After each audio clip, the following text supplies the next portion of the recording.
Alright, here's a quick demo of what you could do with the Chapter 5 project. So let's say I'm thinking there's a relationship between shoe size and height. So I've asked people in the class their shoe size and then also asked them their height in inches. And let's say I asked these 6 students in my class, and this is what I got. I could do more to have more data to be more accurate. That would be great. But I'm going to just go with these 6 as an illustration. So you'll notice I had a basketball player in class. He had a shoe size of 16 and 78 inches tall, and so he's 6'6". Okay, pretty tall. So then what you would do is you would plot your data, decide which you think should be on the x-axis, whichever one typically is your independent variable goes on the x-axis, and then on the y-axis is the dependent variable. In this case, I'm doing height on the y-axis there, and that's in inches. All right, so I plot my points. It'd be nice if you have graph paper. We'll use technology for this, really. I'll try to show you with Fathom or Excel how we can do this as well, but I'm just showing you by hand first.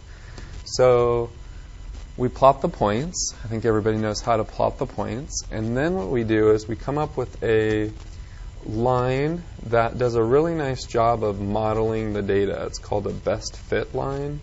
And so, we're going to probably disagree a little bit on this, but generally speaking, it does a nice job of modeling the data.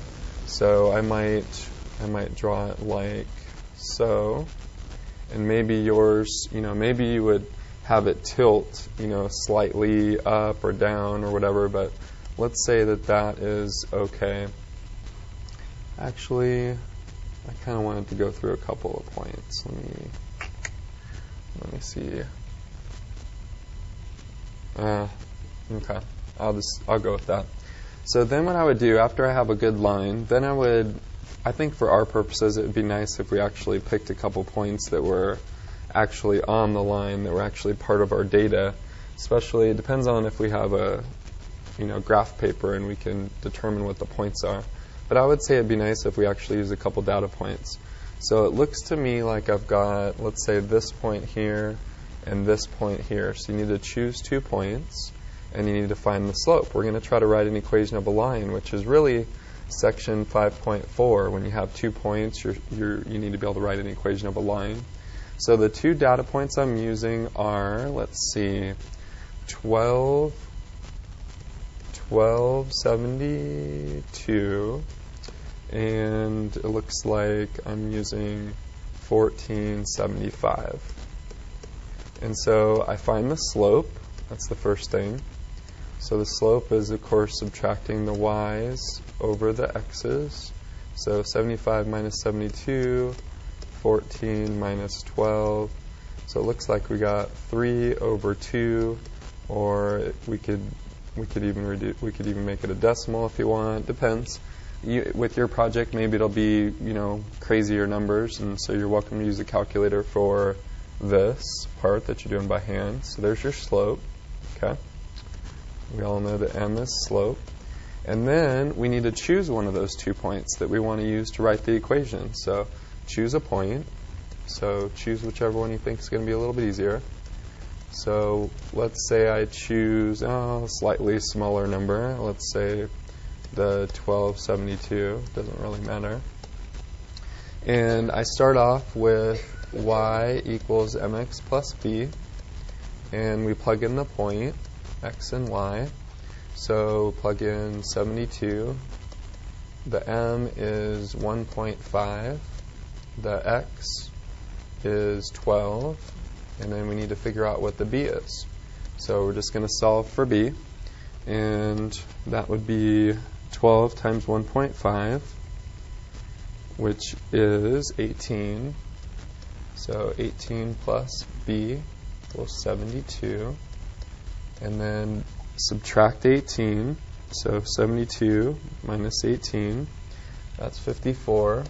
So for our equation, 54 is the y-intercept. So now we can write the equation now that we have the slope and the y-intercept. So we write y equals 1.5 or 3 halves, whatever you like, x and then plus the 54.